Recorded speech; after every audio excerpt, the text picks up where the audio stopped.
right, everybody, welcome out to the Logroom Guys Craft Beer Show. It is Tuesday, December the 3rd, 2024. Jersey Johnny coming at you. With me, as always, is none other than Mr. Beer Samurai. Say hello, Mr. Samurai. Hi.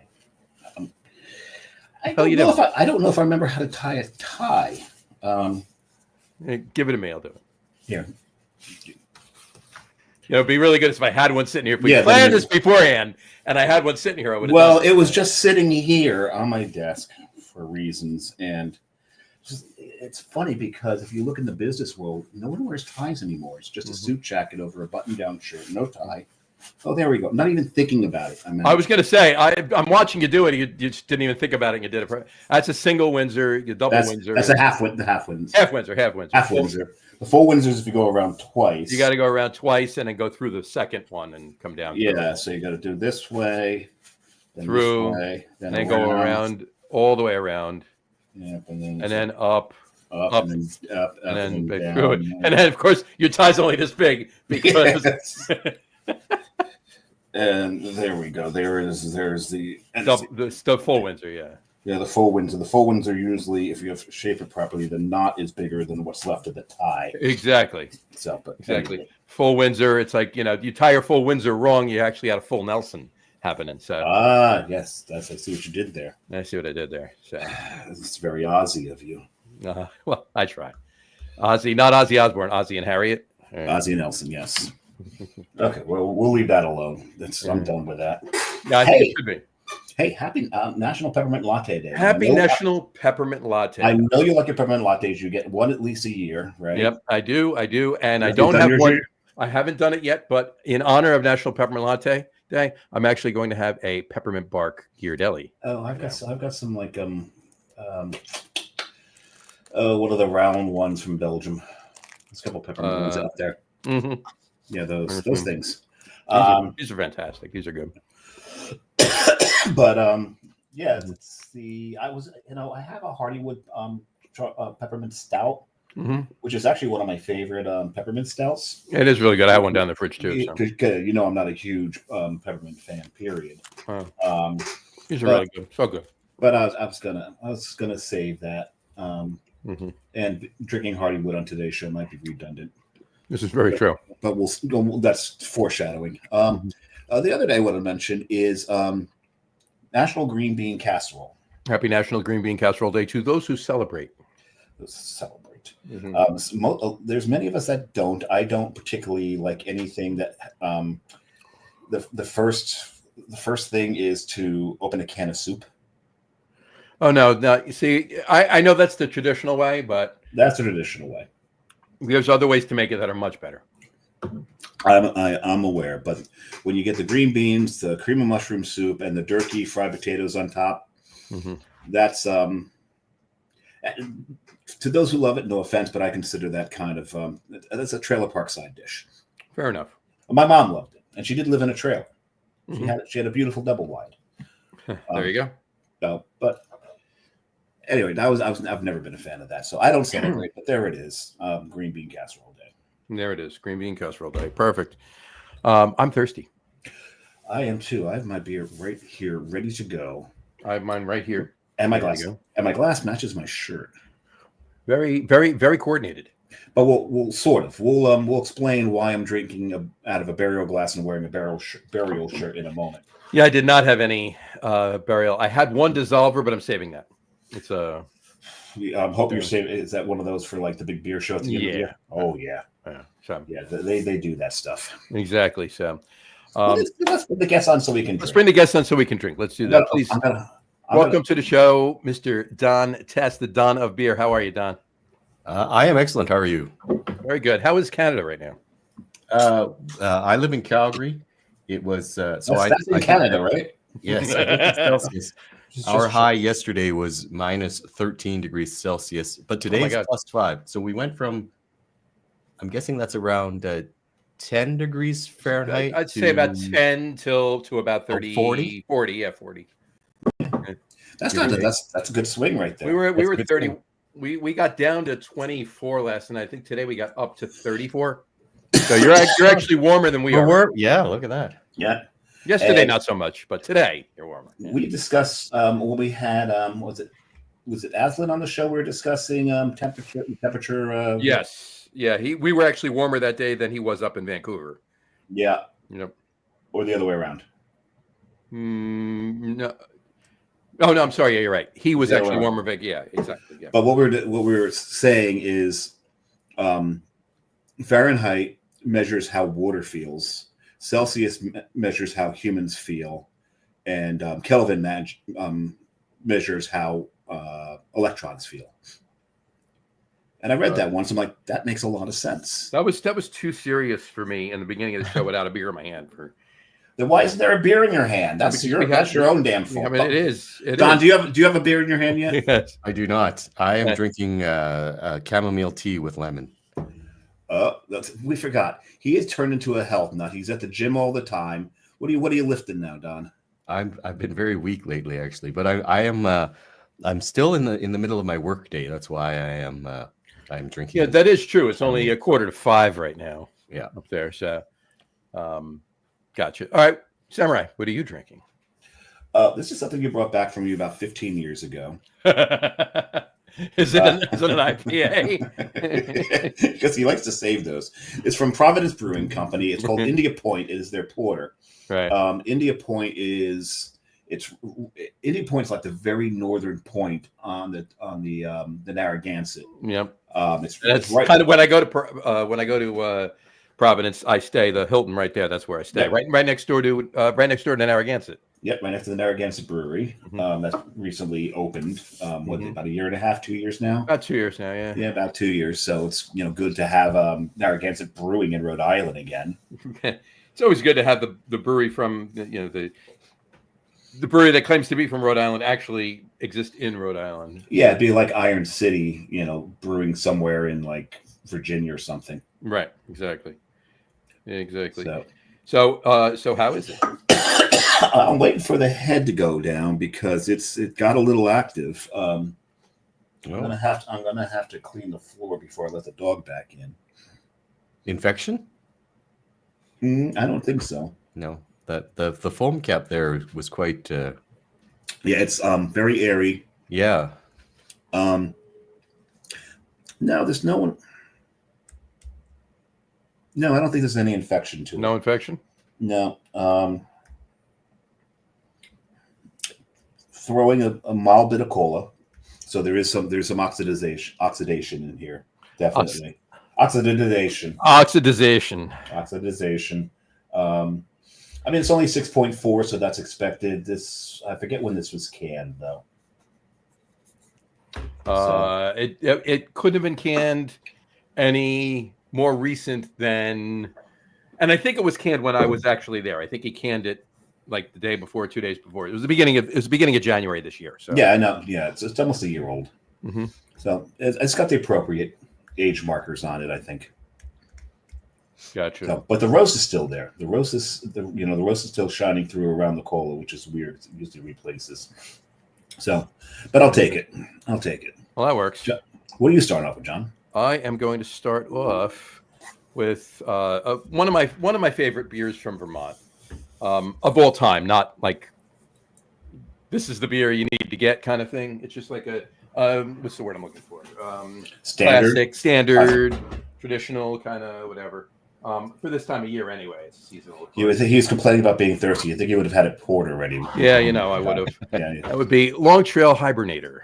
Yes, that's yeah. But right, that it's Hibernator, John, not hibernation. That's something else entirely. And it's funny because when you told me earlier that you're drinking a hibernation, I'm like, he's going to be drunk at the end of this show. I wish you could still get that beer in New Jersey. It's rare for you to drink a barley wine on a show that's not the big beer show. Well, yeah. Well, Hibernator too. Well, the barrel aged one is big, but the Hibernator itself is actually an old ale. But it's a bigger old ale. So, I mean, along the lines of an English barley wine still, but I'm super disappointed that they didn't name a beer ending with Ator and it's not a Doppelbock. I agree with them. That's bullshit. You know what? I think you're right. I do agree with that. Okay, we need a letter writing campaign here. I think so. So I put it in proper glassware. There you go. Yeah, because to match your hat. Exactly. Cheers, and cheers to you, Don. Don, how have you been? How's it going? What have you been up to? I've been super busy this year, but good busy, so I'm happy. Good busy is always good. Yep. Busy is good. Good busy is better. How's that? Yeah. So you did. You just got back from Asheville. I just got back from Asheville. I also just got back from Amsterdam. Since Asheville, I've been to Amsterdam. Wow. Okay. I didn't see any pictures yet. Damn it. That's why I didn't. Yeah. I'm behind. Because we know he's been to Asheville, it's why I'm drinking out of a burial glass and wearing a burial shirt. One of my favorite breweries. Yeah. Oh yeah. Which location you like better, the South Slope or we'll get into that, but just in general, the what's it Forestry Camp, right? Is the other location? Yes. Yeah. But go ahead, continue. I'm sorry. Me? Yeah, you were saying I thought you were going to elaborate about going to Amsterdam after you got back from Asheville. Oh no, not at all. Just I went to there's a fairly famous brewery in Amsterdam, so that's why I was there visiting that. Also in a green bottle, but not a flip top green bottle. Okay. Mm-hmm. We won't mention. My hiney hurts. Shut up. It's I see a big red. I've been sitting on it all day. Not any other reason. Green bottle, red star. Yes. Yeah. There you go. All right. Well, let's get back to Asheville because I'm really curious. What is it like down there? I mean, are they recovering? Or so you definitely see a lot of trees down, and you see that they've cut away trees where they need to let traffic go by, but the remainder of the tree is still by the side of the road and things like that. So you do still see some of quite a bit of the natural damage. Right. I arrived. I think I arrived on a Wednesday, and I am told that they removed the boil water advisory just 2 days before I arrived. So really, that's good news. Yeah, it is good news. But people, of course, when hurricanes hit, it makes the national news, and everybody's all up in arms about it, and then they quickly forget about it. And it was just on that prior Monday that finally the boil water in a metropolitan area. It's incredible that it took that long. And I don't say that in any sort of condescending way. I mean, that's how bad it was. So, it wasn't for a lack of exactly response to the problem. It was for a lack of getting over that incredible hurdle that they had to remove that ban. Yeah. So a number of the breweries still are not brewing. When you don't have water, you can't brew. You're right. So part of the reason I went was just to spread some tourism dollars, and I would say Asheville is open for business, and I would encourage anybody who is looking for a place to visit, go to Asheville. Do expect that there's going to be an inconvenience here and there, and you might visit your favorite brewery tap room, and maybe instead of 8 beers on, they only have 5 beers on, but if they're open and if they're still there. Yeah, exactly. Because as we've talked about it before, one of my favorites in Asheville actually got swept away, and that was Zillicoa, because they were down by the water. Loved Zillicoa. It was so good, and I felt so bad for to see the pictures of where the brewery was. Nothing. It's gone. So. Yeah, it's down the river somewhere. I mean, they had to have found pieces of it here and there, right? I mean, imagine it just didn't disintegrate, Yeah, I'm sure the tanks are... Steel tanks usually don't, do that. So. Unless they're full, and they probably sink to the bottom. That's true.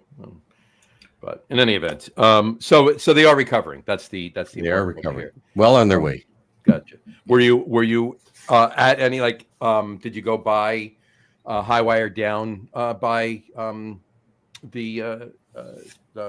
the bulk of it? I mean, everything, because the stuff on the South Slope, the breweries on the South Slope, obviously everybody sustained damage, but the breweries on the South Slope were nowhere near as devastated as the breweries along the water. Yeah, so I did go to a brewery that I had not been to before called River Arts District. Brewing. That's where the damage was. Right. Yeah, exactly. Right. So that was right in the heart of it. Yeah. I walked there, and as I walked along, I didn't really see it. It was getting dusk, but I didn't really see anything. I just had heard. I sat at the bar, and the bartender said that they still weren't brewing, but I didn't really see anything. So some of those breweries are they're coming back. At least they're opening. At least the tap room is open. At least they can receive some revenue and all that. So this is all good news. We're moving forward. Yeah, that's great news. That's great news. Yeah, because I think the most damage taken down there was by Wedge, was it not? Wedge is in the middle of the River Arts District. Yeah, and I think it's closest to the river. Mm-hmm. Yeah, so I walked to Wedge as well right after I went to River Arts District. Yeah. Is anything happening there where people at least there and? Yep, exactly. So I would say similar to River Arts District, where it looked fine. Not to diminish what they went through, it looked fine to me. They were serving beer. I don't know if they're brewing or not, but it looked fine, and they were serving beer. So great. That's great to hear. It's great to hear. I know that New Belgium sustained some damage on the other side of the. What is that? That's the. Was it the French Broad River? Yeah, the French Broad River. French Broad River. Yeah. I did not go. I was told that they were not open and that they were not brewing there, but I do not know that from first hand. They are actually still closed. Just like Highwire is still closed. I think that's it. I think Highwire down by the river, not Highwire on not in South Slopes. Highwire. On South Slopes, Highwire is open, as is Burial. I'm curious, was Forestry Camp open? Do you know? Burial. Yes, I went to both locations. So, okay. Oh, great. That's awesome. I quite like Burial, actually. So Burial's great. Burial's great. Most people do. I've really got to remember to mute when I. So people know I'm getting over a very bad chest cold. So this will help. I've had a few toddies. He had a cold in his chest. No. Now you're drinking hot toddies. You try to put a hot in your chest. Yes. Yeah, exactly. You balance it out. And Don, thanks for the sympathy cough. Is that what that was? Yeah, I thought I heard something, but there you go. Sorry. So in brotherhood, thank you, Don. I won't admit now then that it was actually just a little burp. Yeah, don't admit it. Don't say that. No, I will not say that. No, keep that to yourself. Yeah, we'll edit that out. There you go. The bursting of the bubble of the tender moment. Exactly. So, all right, sympathy burp. How's that? There you go. It was in sympathy regardless. Anyway, all right, we'll get back to Asheville in a minute because I got a couple questions about something else, kind of relating to Asheville. But we'll get to that in a minute. But talk about Amsterdam. Of what you can talk about. Oh, Amsterdam! Amsterdam was awesome. I hadn't been in about 15 years. I think more than 15 years. Nice. And I just love that town. And there's an official name for it, but it's their Festival of Lights as they head into Christmas. And did a canal tour at night. And it's an amazing town. Anybody who's been to Amsterdam knows how great it is. Anybody who hasn't been to Amsterdam needs to go. I am going in August for the first time. So first time. Okay, perfect. That'll be the first time we're doing Amsterdam, Bruges, Brussels, and then we are probably going to rent a car while we're in Brussels and drive into Luxembourg. And because you got to have a car if you're going to go to West Vleteren. Do want to hit there, and then we're probably going to because we're going to land in Amsterdam, take the train down to Belgium, stay in Belgium, and then once we're done with the rental car, get that back, and then take the train over into Western Germany and fly home from Germany. There you go. Good trip. Is the plan? We're planning on Cologne and Dusseldorf. Love it. Need some coach. I love both of those. Anhalt, yeah, Anhalt. No, we're not Brian. Not Brian. No, you don't need that. You don't need that. you get enough of that here. You don't need that. Oh, we got plenty of that here. So that'll be a lot of fun. So that's the August trip. Nice. Sounds like a so great trip. I may have to pick your brain on Amsterdam then, Don. Oh, geez. Yeah. Well, you got until August. So yeah. You got a while. Well, I've still gotta pick what's her name's brain about the Austin trip. So Debbie. Debbie. So that's still coming up. Very nice, very nice. What's your favorite craft brewery in Amsterdam, there, Don? I only went to one on this trip. De Prael, I think. Prael. Prael. Okay. It was fine. But in the past, you've obviously been, in the past you've been. Yeah. Also in Amsterdam is a brewery called Tij. T''ij. Okay. I've actually heard of that. Yeah. Yeah. I haven't had anything, but I've heard of it. Yeah. Nearby in a town called Haarlem, it's 10 minutes away. Haarlem with 2 A's. Haarlem with 2 A's. Yes. There's a brewery called I don't know if they say Jopen, but it's spelled Jopen with a J. Mm-hmm. It's quite good, but I've never been. Okay. I've just had some of their beers. The thing is that I call them craft breweries. They're not really craft breweries. They're just breweries. They're just breweries. Yes. Craft is a thing here. It's a thing here. Yeah, it's not a worldwide thing. So no. Actually, it kind of is even because in Germany they do call it craft beer. Do they? For the breweries that are not the German standard beers, the ones that are doing the IPAs and stuff like that, they do the breweries that don't adhere to Reinheitsgebot. That's the ones they call. Yeah. Well, even like some of the ones that do both, like Higgins does both, Giesinger does both, but Giesinger, they're trying to be the next tent at Oktoberfest, but they also do craft beer.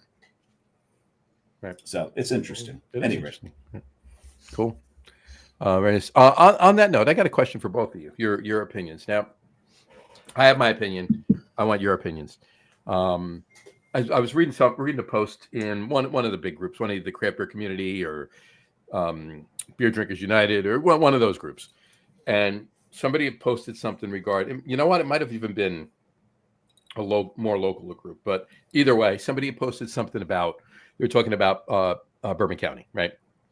And they're talking about the fact that it's not craft beer because Anheuser-Busch owns it. Well, that's that whole debate. That's not the question I'm asking you. Okay. Because you know my opinion on it. Yeah, no. That's not the question I'm asking you. The question I'm asking you is regarding what denotes craft beer, because everybody starts coming up with, well, Sam Adams isn't craft beer because they make so much of it. I don't look at it that way. Craft beer is how it's made, not how much of it is made. It's a microbrewery or a macrobrewery. Sam Adams is indeed a macrobrewery. Mm-hmm. But they're a macro craft. Ish. They're close. They keep moving the numbers. They're a macrobrewery from standards 10 years ago or more. It's a little bit. Yeah, but their entire annual production is less than Anheuser-Busch's spillage. Right. So I'm not comparing them to Anheuser-Busch by any means, but in comparison to, your average craft brewery, sure, there's certainly more towards the macro end of things, but it's not so it's micro and macro. Craft beer is irrelevant to who brews it; it's how it's brewed. I agree, and independence and ownership is also irrelevant to craft. Right. That's why we have terms like independent and internet. It's craft is a different concept, in my opinion. Yeah. I'm like-minded. That's exactly how I feel. It's 100% agree. John knows how I feel about Bourbon County. I won't spend my money on Bourbon County. It is still craft beer because it is crafted. It's owned by Anheuser-Busch, but that beer is a crafted beer. It is still done in the original brewery by people who really do care about beer, regardless of where they get their paycheck from. So I do think that's craft beer. So I think, John, you're 100%. It's how it's made. It's the intent of how it's made. Right. Yeah. It's the process of the actual production of the beer, not how much of it is produced. Right. That's all I want to say. So I got a couple comments. Rod J. Beer Hey, Rod. Cheers, fellas. Hey, Rod. Cheers, Rod. Cheers. And he said, still consider Sam Craft when looking at their lineup and specialty beers they get released at their breweries. 100%, Rod. Absolutely. 100%. Yeah, like I said, craft is, I would never really consider something that actually was brewed in an Anheuser-Busch facility by Anheuser-Busch in, how big are the brew houses? 400 barrels, 500 barrels, whatever, so some of the bigger ones, but whatever. I'll even put forward the flip side too. Like I've been to, and not so much recently, but in the earlier days of craft beer, I went to, in the earlier days of small and independent craft, all small and independent breweries, I went to some breweries that were, brewing on extract kits, and so they're small and they're independent. That's not craft beer. That's not craft beer. No, 100%. You're 100% right. And then, but yeah, and like I was saying, but they could, Sam Adams could still make a craft beer. They're never going to, right? Especially at that scale. Maybe on their 100 barrel pilot system. but yeah, they would never do that. But yeah, that's my point. Craft denotes the beer, not the production. So anyway, so there you go. Rod also said maybe time for a macro craft title for some breweries. What I said earlier, right? That macro craft. Yeah, exactly. And he said, "Hope you all had a good Thanksgiving." Yes, we did. Hope you did too, Rod. And I'm just coming out of my turkey coma. And if you're following the BA line, BCBS would not be craft. You're. Yeah, but yes, I understand what you're saying, but. Is it being brewed by? It's not being brewed by Anheuser-Busch. It's being brewed by Goose Island in Chicago. It's just being distributed by. Now, granted, they have the keys to a lot bigger scale of how they can produce and what they can produce because of the relationship with Bud. They would never have gotten to what they're at right now if it wasn't for Bud, but it's still brewed by them. So that's where this whole article that I was reading was going. That's where the line blurs. Like Elysian's Punkachino, I still consider that a craft beer. Yeah, they're owned by. I will say Goose Island Matilda is not nearly as good as it used to be. No, I do agree with you there. I haven't had it I had Matilda since the acquisition. I haven't had it in probably about a year and a half, maybe two. Recently though, like in there, and yeah, what Matilda was, or any of the ladies, Sophie and all of them, back, what it was even 6 years ago. It's a little different. They're cutting some corners there, whether it's the production, and getting the beer out quicker, so it's not sitting in barrels or not sitting on that yeast too long. I don't know what it is. I'm guessing, obviously, but it's something's different. You're absolutely right. One of the good things about being a consumer, though, is that I don't have to care. I don't have to care why.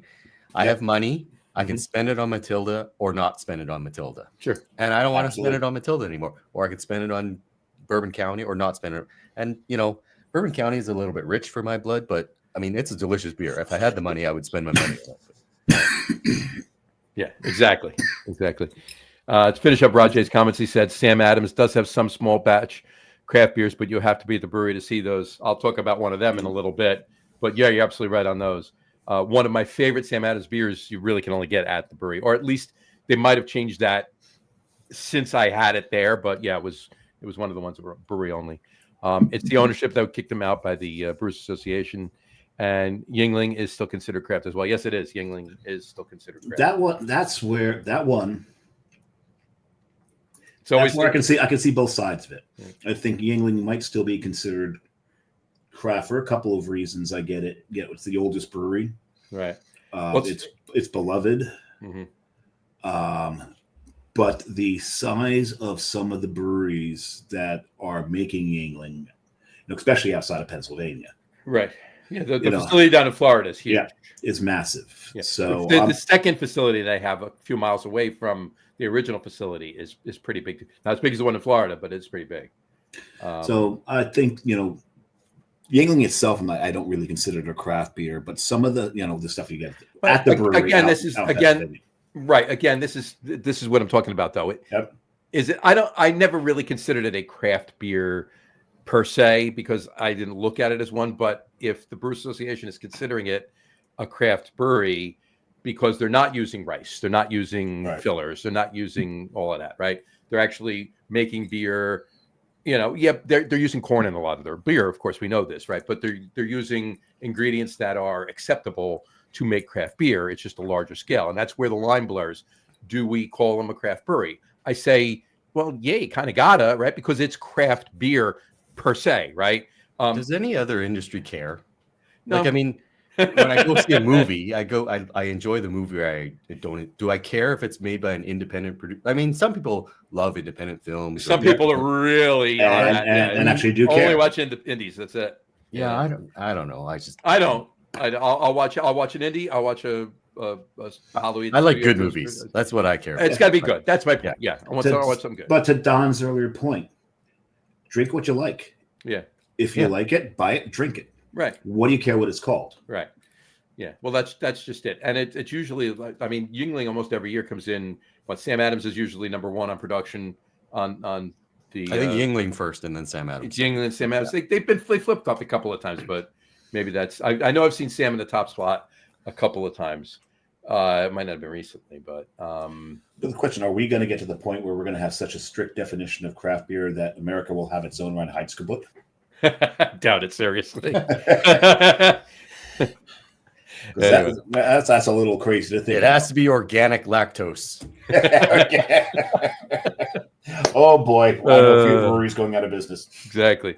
All right, so you did go on another trip as well about a month and a half ago, if I recall, and that would have been to the New York, New Jersey area. Yes. John sounds like a stalker all of a sudden. Well, only if no.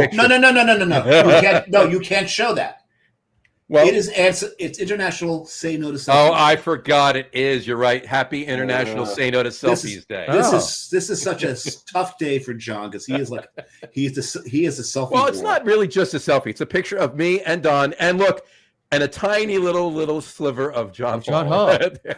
Do you have your phone held out like this? No. It's all he wanted. He made sure he positioned himself. Do you? When you took the picture, I was like this. That's a goddamn selfie. It was a selfie. Say no to selfies. Here's a better picture though. That's not a selfie. Oh yes. Okay. There you go. Okay, that is Don and Mr. Carton. Can't say his first name on the show. You can say it once. Yeah, it's okay. It's Don and Augie. Making what has been called dubbed an O-double-lada. It's a 50-50 mix of O-dub and a pina colada. Oh, so, I don't remember doing that. You don't remember doing it? Wow, man. Augie was holding the spoon. That's the second time I said it. Yeah, you can. Those are my hands. Those are your hands. Yeah. He was holding the spoon so you could float the pina colada on top of the IPA. Don, do you remember the cheeseburger?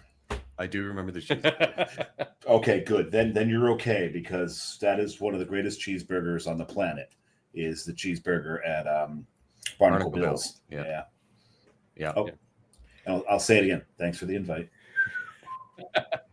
Well, hey, they were doing a Steal This Beer, and John called me up and reminded me that he was there with Don and said stop by. So I went by with beer. We had beer and we went to that was the brewery, and we went over to Barnacle Bill's. I was leaving, and Mr. Carton said, "Where the hell are you going?" I said, "I'm going back to the brewery." He says, "No, you're not. We're going to Barnacle Bill's." There you go. Okay. We were utilizing an expense account. That's what we were doing. Yeah, it's always a good thing. So, I think the main reason is because he wanted to ride there. So 4 of us went in my car. That's usually his impetus. Yes, you can get a lot of booze and food out of him if you drive. Pretty much, it's true. We went Don. Am I right? We weren't walked in the door for 3 seconds. He was handing us both beers. Correct. Yeah. As we walked here. Yeah. Oh, can I brag for a second? Go ahead. When was it? That was Friday? Saturday. No, Saturday, I checked in my 1,000th boat beer. Wow. On Untapped, yeah. Number 1,000. We did it at the brewery, too. Mm-hmm. I'm not going to pull up the selfie because it wasn't a selfie. We had Matt Patensky take the pictures. It wasn't a selfie. I think I've had 3 boats. No, I've had over 1,000, obviously over 1,000 because I didn't check them all in. But there's the picture of us having the boat in Carton on Saturday. Yep. There you go. So anyway, in my tie-dyed Ouija board 27A brewery shirt. And I see the connection there to Carton. Yes, there is a connection there. Exactly. Anyway, all right. So after this whole entire craziness in New Jersey, you went over to New York for a while. What did? How was that? It was good. What brewers? I went to Other Half. Okay. I went to Evil Twin over on the Brooklyn side. Okay. I went to what's the one in Hudson Yards, Bronx. Okay. That might be it. That might be the 3 that I went to. Gotcha. Yeah, all very good. Like the last time I was in New York City, I think it was like almost 10 years ago, and the beer scene has changed quite a lot. It was whenever Hurricane Sandy was. I have this thing about visiting cities and hurricanes. Yeah, apparently. Sandy was 12 years ago. So. 12 years ago was when I was last in New York City. Wow. So yeah, like Other Half didn't exist at the time. Bronx didn't exist at the time. No, they didn't. No, you're right. None of them. I think the only brewery really in the city in 2012 was probably Chelsea. Yeah. And Chelsea and Heartland.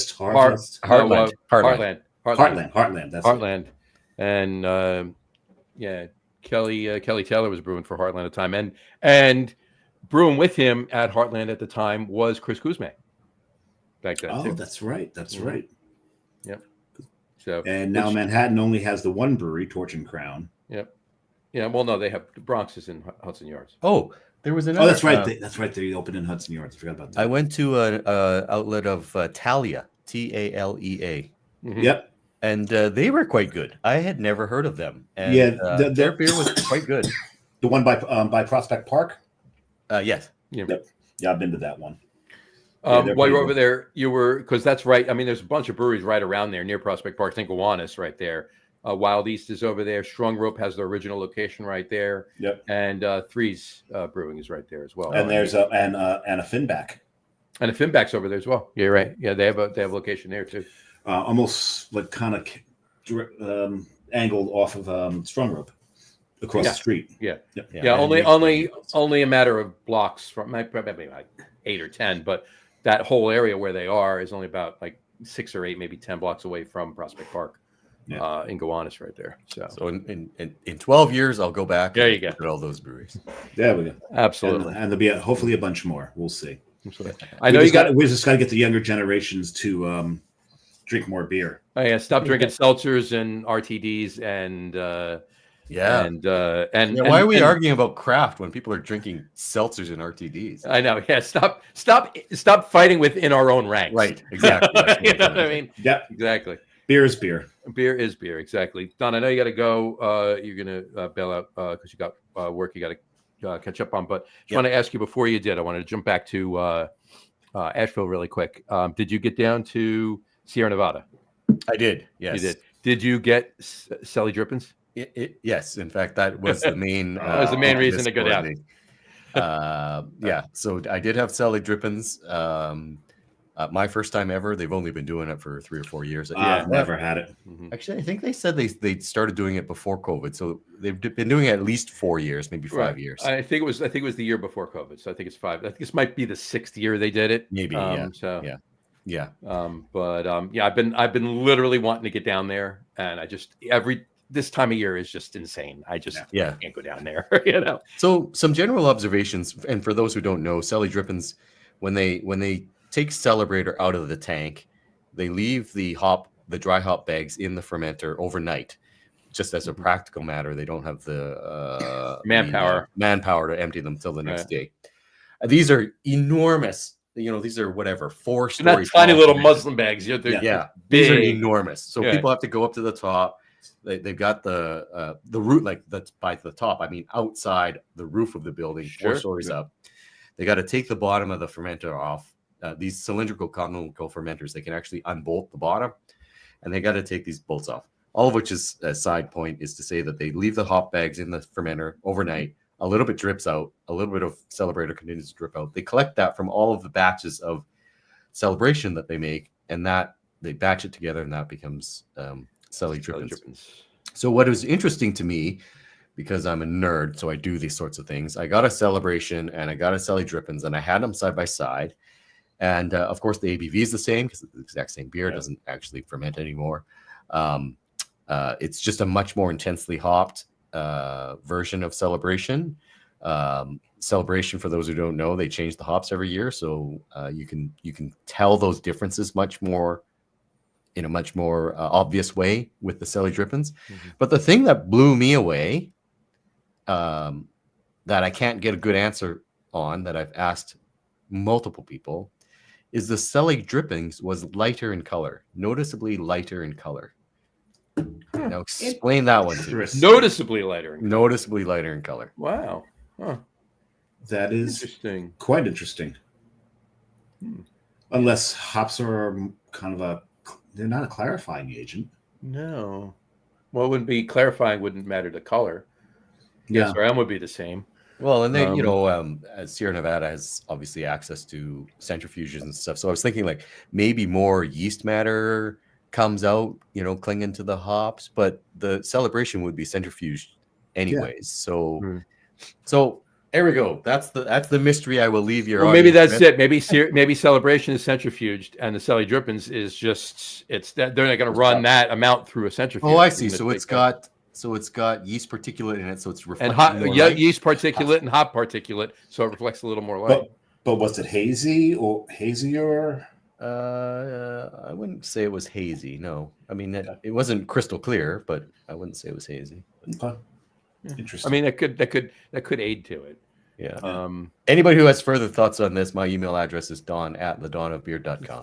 There you go. We will post that up because inquiring minds need to know. We'll put that on the group and we'll have them send you any other thoughts. Send them to Don and we'll work this. Tell me I'm wrong. That's what I love to get into arguments. Exactly.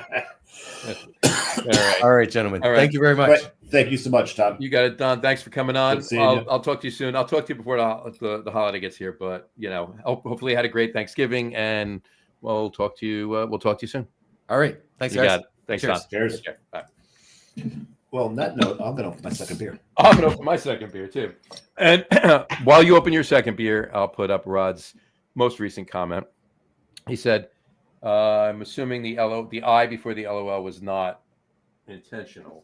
But LOL, I've pretty much skipped pumpkin beers and moved to Christmas ones. I think that's a small case L.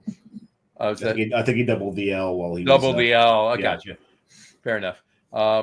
Is that a party foul, kind of like going to the Christmas story triple dog dare without hitting the double first? Love it. There you go. Rod, it is not a party foul. I would do the same damn thing if John didn't make me do a pumpkin show every fucking year. Just saying. Get it straight. This John doesn't make you do the pumpkin show. This John asks you nicely to do the pumpkin show because the other John wants to do the pumpkin show. But you allow it. I know. Okay. All right. So what is that one you're having there, sir? Well, it's out of my Lord of the Rings map class. As you know, I love this glass. Mm-hmm. It's not my newest glass. I will be premiering another new glass. Is that right? Yeah.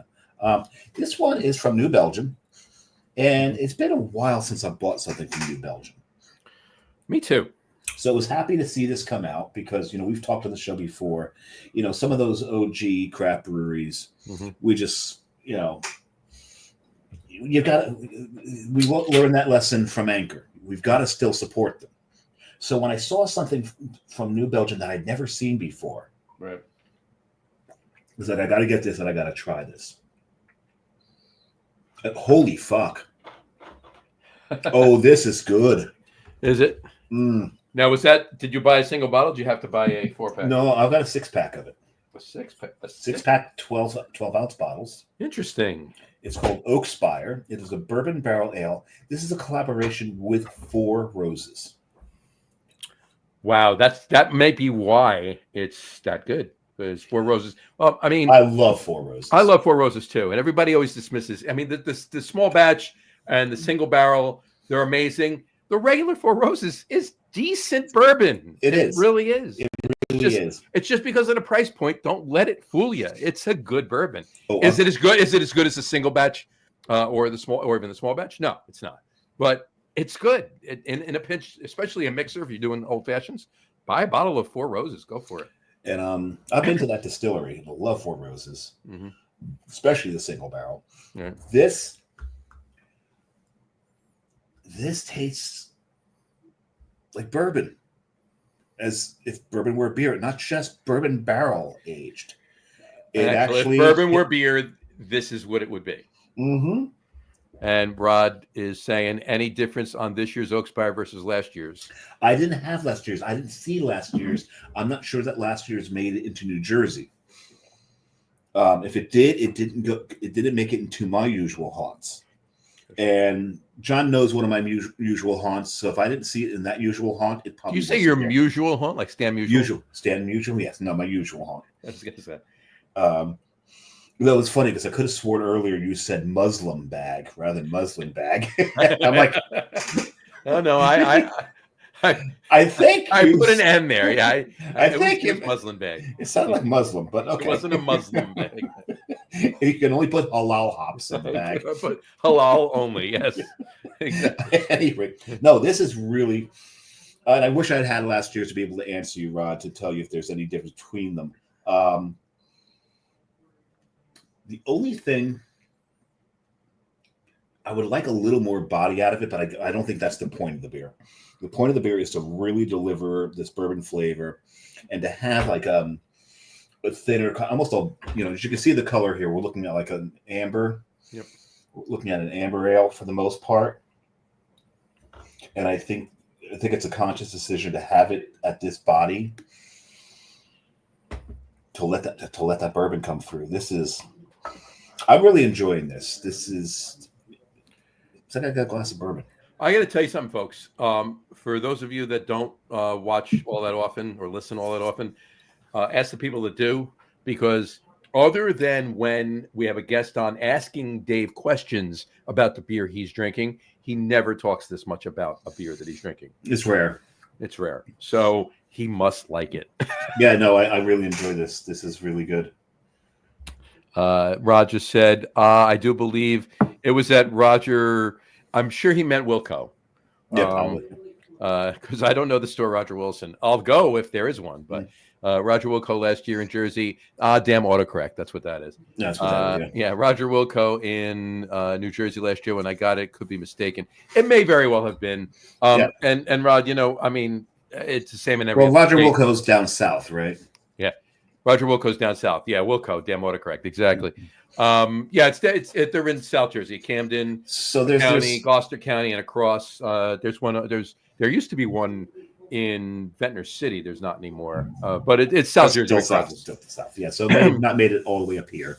No, yeah, it might have just been in a South Jersey distro thing, but I've definitely seen it before quite often in New Jersey. Just I don't look for it. I haven't had it, and it's probably been like at least 4 or 5 years, if not 6 years, since I've had Oakspire. But it was good then. But it was good then. The way you're reacting to it, I got to go find a sixer of it. I'm enjoying it. My question is, I found the place you sent me on Saturday. Oh, okay, all right. So Zach has it. Yeah, go see Zach. I'll go. I got to see him later in the week. I'll stop up. Yeah, go see Zach. Now, my question is it always done with Four Roses, or do they rotate the distilleries? I couldn't tell you. I don't remember what it was when I had it. Rod, this question for Rod then. Rod, there you go. Rod also just said, yeah, the one in South Jersey has a lot of people from Philly that hit it up. There you go. Yeah, go ahead, Rod. Go ahead. This question's for Rod. Go ahead. Yeah, last year's was it with Four Roses? Is it always with Four Roses? Do they rotate the distilleries? Because that would be really cool if they did. Sure. Yeah. I mean, that's almost Bourbon County-esque, right? Not to bring Goose Island or AB back into this conversation, but still, it's almost Bourbon County-esque to rotate the distilleries that they're using barrels for. Kind of cool. I would say I'd go more with 50-50-esque if you want to leave Bourbon County out of it. True enough.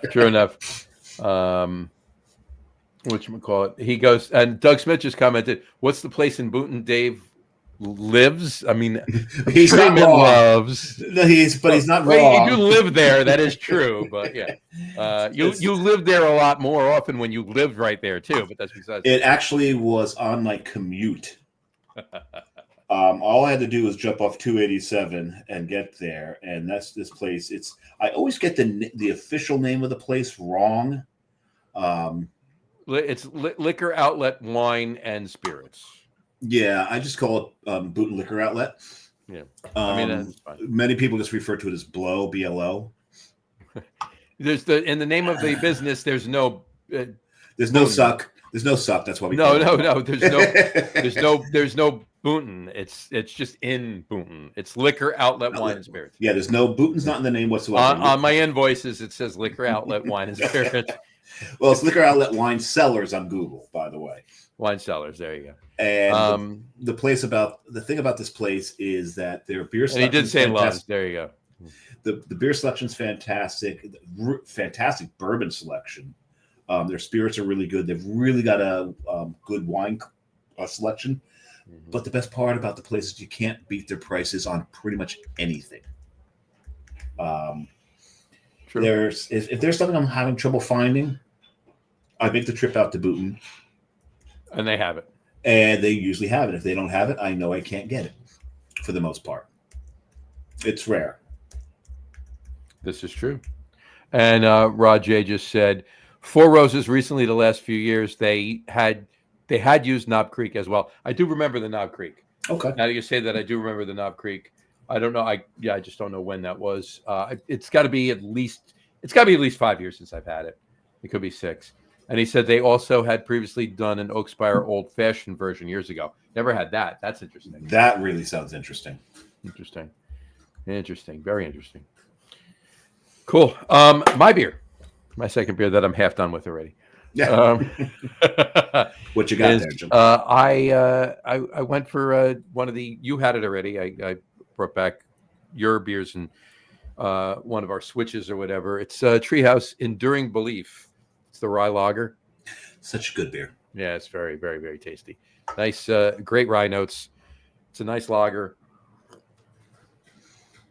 It drinks very easy. It drinks beautifully light. It drinks beautifully for light. Rye. It's almost velvety light. It's almost velvety, but not thick velvet, like light but velvety. Like the mouthfeel is fantastic. Like you're just brushing your hand across it, and oh look, it's dark gray. It's light gray. It's dark gray. It's light gray. Exactly. Yeah, it's. I mean, it's the wax on, wax off. The mouthfeel in this for a lager, you really don't refer to mouthfeel that often with a lager. Yeah. But I got to tell you, it's a talking point with this. It's really good, and the rye really adds a nice level to it. Yeah, it's really anyway. Good. There you go. I'm good. And I love the beer. I'm not talking about it because I don't like it. I do. We're just moving things along. But that beer's not half gone, by the way. Yeah, no, actually, because this is a smaller glass. So I had to drink a bunch of it to get the rest of it in, and I still drank a little more. So probably not. It's probably a third gone already. Okay. Gotcha. Anyway, cool. All right. I wanted to bring up something. First of all, are you gonna burp? Are you gonna burp? Because that's what people. I got to bring up something, right? Well, first of all, before I even get there, did you notice the shirt? Because tis the season of me wearing Christmas-related shirts. Yes. Right? Thanksgiving last week for the holiday beer show. Yeah, this is Trading Spaces. Trading Places. Trading Spaces is on the Home Improvement. Oh yeah, that's the one with Ty Willingham, whatever his name is. Yeah, his wife and all that. Right? Yeah, and all those people. Right, but this is Duke and Duke Commodities Brokers from Trading Places, one of my favorite Christmas movies of all time. Your brother's having a heart attack. Fuck him. Fuck him. There is one line from that I quote all the time in just because we all have those lines from movies that we can put into everyday conversation constantly. Mm-hmm. And it's one of the last things. $1. There you go. No, I don't do. Hold on. If you wanted to do that, I could have gone. Because I have one right here. Yeah, I actually got it in my pocket. There you go. Yeah, $1. There you go. No, it's actually one. I got to put it back in my pocket. It's one of the last things said in the movie. It's when like someone gives me a choice between two things. Why can't we have both? Why can't we have? Why not? Why not? Lobster and crab for everybody. Yep, there we go. Looking good, Billy Ray. Feeling good, Lewis. Let me think about it. There's a lot of movies where you use, a line from that in regular conversation all the time. Mm-hmm. There's so many movies that have something along those lines. There's so many from Ghostbusters that you can use. Oh, yeah, no. I mean, honestly, all of those movies. And I don't mean, anybody that's our age knows what we're talking about. We don't have to explain it to them, right? Anybody that's younger listening or watching, all right? We're not trying to be old here by any means. When you get there, you'll understand things of that nature. But this particular topic, movies then were really, really... They're filled with these lines. Yeah, they were different. Not that movies today aren't good. There's a lot of good movies out there today. I'll give you that. Well, because there's so many movies you couldn't make now because... Yes. 100%. They would be considered offensive, in bad taste, all of that, right? No Mel Brooks movie could ever be made now. Hell no, especially the Blazing joke all the time, Saddles. Blazing Saddles, right? Blazing Saddles will be showed on Fox 5 tonight from 8 o'clock to 8:05. Yes, because they have to. Because they had to edit out an hour and 45 minutes of the movie. Yeah, it's just amazing. One of the lines, like from Ghostbusters, like my buddy and I'd be hiking, and we'd see this trail going up. He goes, "I wonder where that trail goes." I go, "It goes up." My favorite. He knew exactly. That's from Ghostbusters. My favorite line from Ghostbusters. Listen, you smell something? Or when someone has said, "I've got a problem," and we go, "What did you do, Ray? What did you do, Ray? What did you do? What did you do, Ray?" So many lines from that movie that I really did go to the city and visit the because I know that the firehouse in the movie, I know they've got it decorated. It's on the corner of Varick Street, and it's like 2 blocks below the tunnel. Yeah, it's not that far from Torch and Crown, by the way. No, not at all. No, not at all. It's right in the corner of Varick Street. So yeah, got to get in there and do that. It's also, you go down Varick, you'll see it. It's right. Yep. You go past the Holland Tunnel, about 2 blocks, it's right on the left hand side. Yeah. So one of my favorites for movie quote mining, and so I've mentioned Meathead on the show a few times. When we worked together during meetings, having us, there's that phrase. We all have that friend that that coworker that we should probably not be allowed to sit next to in important meetings. There you go. Yeah, that was Jason Meathead. But in these meetings, we got to a point.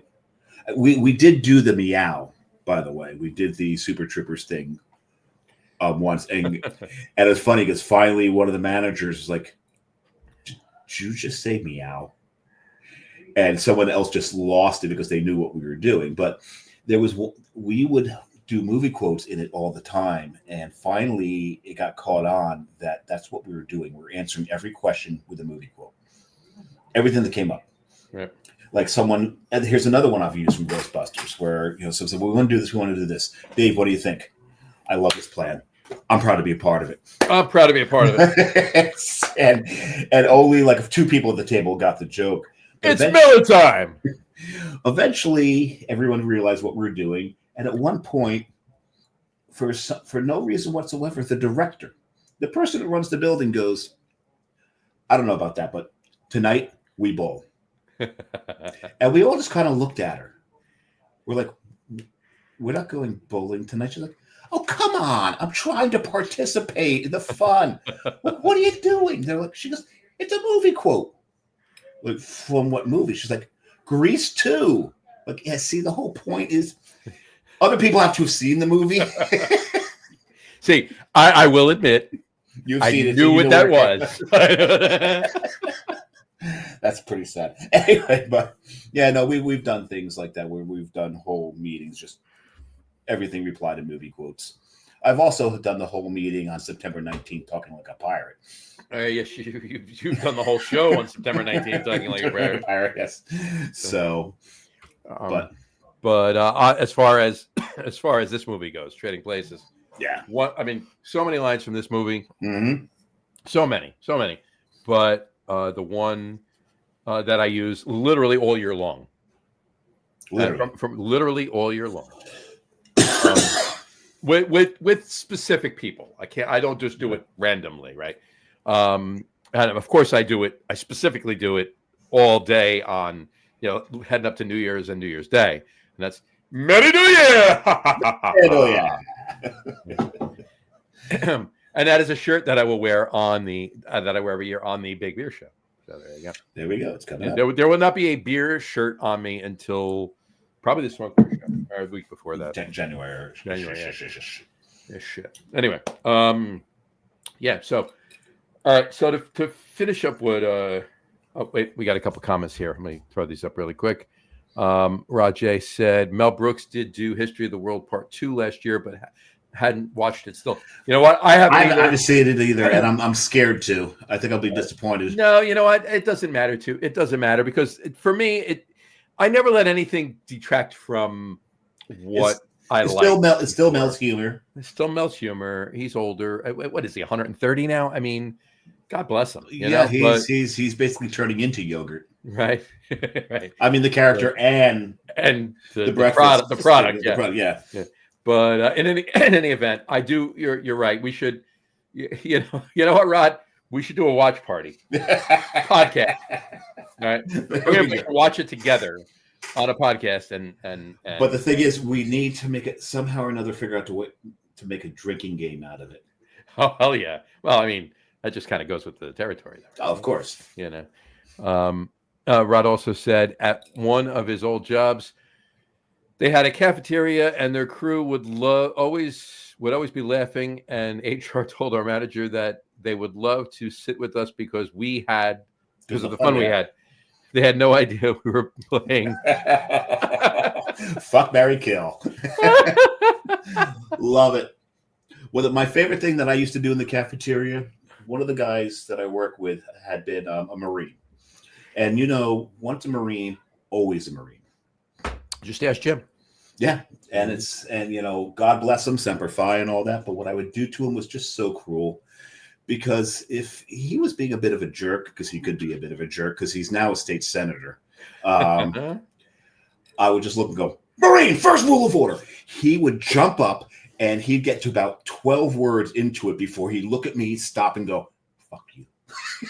Stop doing that. He'd start giving it to you and then realize that you didn't need. Oh, no, you missed the part where he'd stand up and go to attention first and then start giving the first rule. And then halfway through, it'd be like, wait a minute, what the hell am I doing? Just so ingrained. It was fun. That was fun. See, what's funny is if you did that with Jim, and no disrespect to him, but if you did it with Jim would do the same thing. He'd realize about halfway through why he shouldn't be doing it, but he would still finish it and then tell you to go back. And then kick your ass.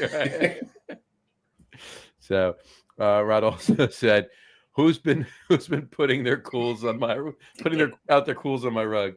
A good one. Exactly. Oh, that's it. That I love Trading Places. Such good. Get out. That was great. Great movie. And Doug Smith just said, "Where the hell is it?" He's correct. Up. He's correct. Bet you can't quote from Die Hard 2, god awful sequel. You know what? Right. You know what? I could probably, if I sit here for a minute, I could quote a couple of things from Die Hard 2, but there are no lines that are quotable like that should be quotable from Die Hard 2. I will tell you this: Die Hard with a Vengeance, nowhere near as good as Die Hard 1, the first one. No, what is? And it is a Christmas music. I agree. I disagree with the movie Star. He's absolutely wrong. It's a Christmas movie. Oh hell yeah! Oh, absolutely. Is hell yeah right to be said as a Christmas movie? Oh heck yeah! There you go. No, you can say hell yeah. But in any event, Die Hard with a Vengeance, not Christmas, like middle of summer, New York City. Yeah. It was a decent movie. It wasn't a great, fantastic movie. It was a decent movie. For me, it was of all the whole Die Hard series, because they did like 5 of them, I think. Really? It was, yeah. It was probably the second best one. Okay. And to be quite honest with you, of the 5 of them, because I have watched them all, I'm going to tell you this right now: Die Hard 2 was the third best. Yeah. Well, that's sad. That says something for 4 and 5. So, well, speaking of third, here's my third. I opened the Southern Tier Chestnut Praline. Yes, I was going to have that tonight too. I went a little calmer, so I got a little work to do after we're done. But and I poured it into my newest glass. It is Cthulhu, so I'm sure that'll excite Doug because him and I both Lovecraft fans because we're both. He's from Rhode Island, but I'm actually rereading a lot of Lovecraft. I'm rereading Dream Quest of Unknown Cat at the moment. Right. Now, Chestnut Praline, when you first pour this, the smell that comes off this thing is absolutely amazing. The chestnuts and the vanilla in this, and it smells sweet, and it is sweet. It is sweet. But it's not as sweet as I thought it would be. So that's something. But I do enjoy the beer. It is a good beer. Sweet as sugar. Sweet as sugar. That's another. That's another Eddie Murphy vehicle. Just watched it the other day. It was actually on one of the channels. Which one was that? Harlem Nights. Harlem Nights. Okay. I love that movie. I think it's great. I think my second favorite Eddie Murphy movie is Coming to America, though. Oh, by far, yeah. No, I'll be honest with you. Yeah, my favorite Eddie Murphy movie is Trading Places. My second favorite movie is 100% Coming to America. Yeah. And I probably will tell you, Beverly Hills Cop 1 is probably my third. Is probably my third, and then Harlem Nights is my fourth, and then Beverly Hills Cop 2, and then I'm done. And I think Beverly Hills Cop 1. Actually, no, I got it. You know what? I got it after Harlem Nights.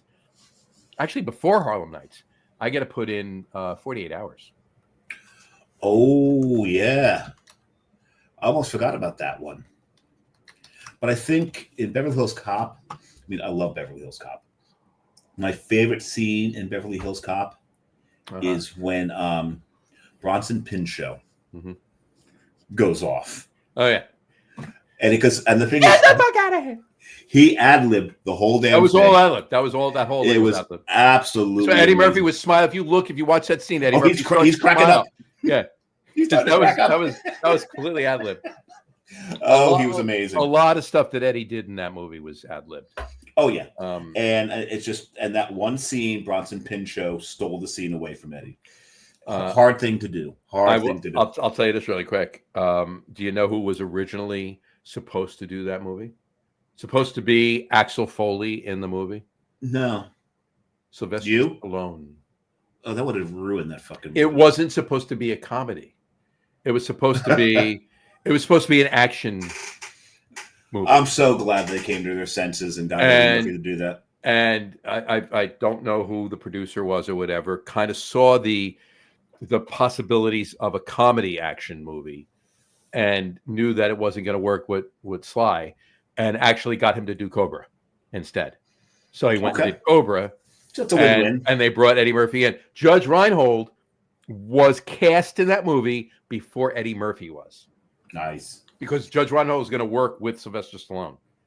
That would have been a disaster. It wouldn't have been anywhere near what the movie was. And don't get me wrong, I love Sylvester Stallone movies. I'm a huge Rocky fan, except for 5, which everybody feels that way. So, Rocky 5 should have never been made. And John Ashton. Oh yeah, he played the great straight guy for that movie. I think he's an underappreciated actor. John Ashton is definitely an underappreciated actor, 100%. Just to catch up on this, Rod J just said, Die Hard 2, you'd be surprised what I make in a month. Yeah, there you go. There you go. Just like Iwo Jima! That was another quote from that movie. Okay. But in any event, he said Harlem made so many funny lines. Oh, yeah, please. I could sit here and rattle them off. Here's the thing, though. Not that we can't curse on this, but I really don't want to rattle off a few of those lines. No, those hidden. It gets a little blue. A little blue? Okay, raunchy might be the right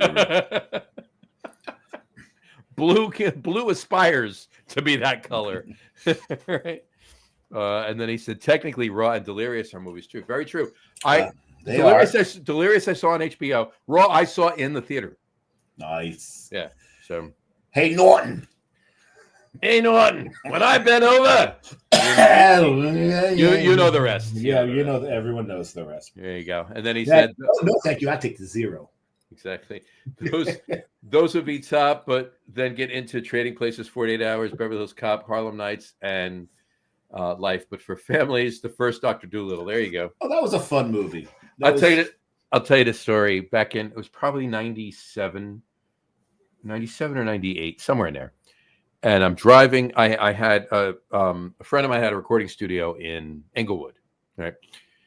We'd just taken the family out. I've been there. I think they finally put the fire out. Yeah. Family. We just taken the family out, and we saw, like, literally the night before this. I had to go this Saturday, but Friday night we went and we saw The Nutty Professor. Okay. The first Nutty Professor. Oh, the first one. First Nutty Professor. Okay. That's with the guy with the telethons. No, not the first one. I didn't take the family out when I was -10. You said the first one. The first Eddie Murphy Nutty Professor. He's done Nutty Professor 2. Okay. I thought, okay. The original remake of Jerry Lewis's. Gotcha. There you go. Them out you knew what I meant. You just wanted to call me out. That's all you wanted. Shut over.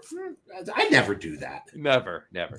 Anyway, so on Saturday we took a ride. We went and got lunch, and then we had to stop by my buddy's studio. Hey, pretty lady. I'm sorry. Yeah. So we stopped by my buddy's studio. I ran in there a couple minutes. We got back in the car, and I looked at the kids, and I'm like, I turn around and I go, "You want to take a ride past the Nutty Professor's house?" Because he literally lived like 3 minutes away from the studio in Englewood, right? Up on Bubble Hill, and they're like, "Yeah, let's go." So I back out of the driveway and going up the block. I make the turn. I'm going up the block, and it's a brick walled out in front kind of thing. You really are building that stalker reputation, by the way. No. That we started with earlier. Yeah. Oh, wait, we had just seen Nutty Professor. I wouldn't have taken them by there. The fact that you knew where he lived makes you stalker. Oh, everybody knew where he lived in Bergen County. Please, we all knew this. I don't know. Anyway, so we shut up. Anyway, creeping me out a little bit. So we drove past, and you see that's where Nutty Professor lives. Okay, great. Boom. Okay, we're gonna go back. We're gonna get dinner, whatever. I go up the block. I turn around to come back. As I'm coming back down the block, garbage. Please tell me he's taking the garbage out. Stop. That'd be awesome. The gates are opening up, and out drives Eddie Murphy in a black Mercedes, and he's got the window down and his arm out, and he's just cruising like this.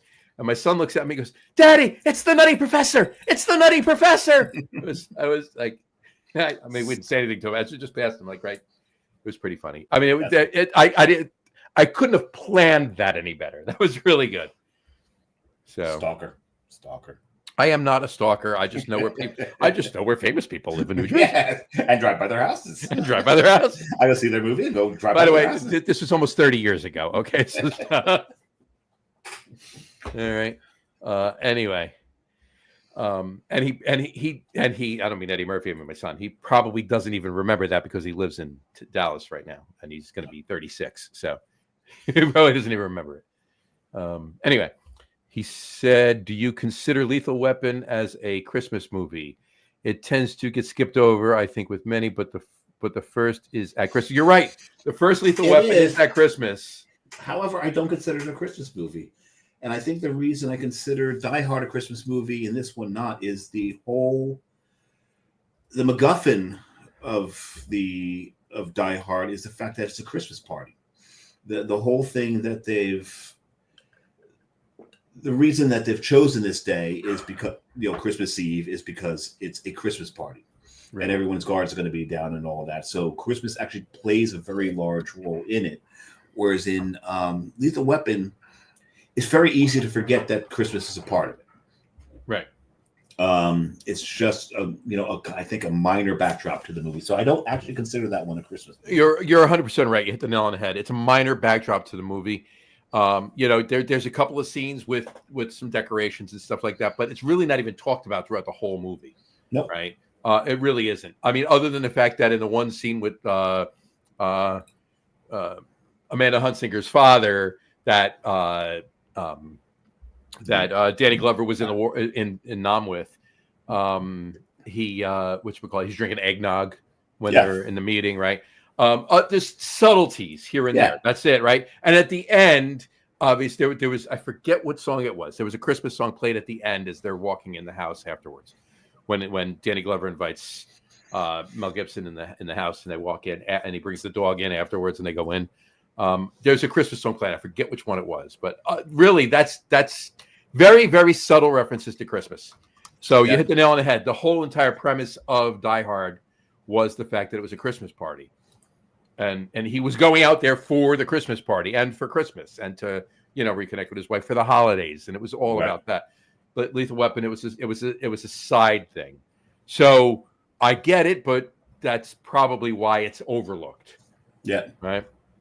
Roger said Riggs is struggling with the holiday though due to his wife being gone as well. And Murtaugh gives him his second life. You're right.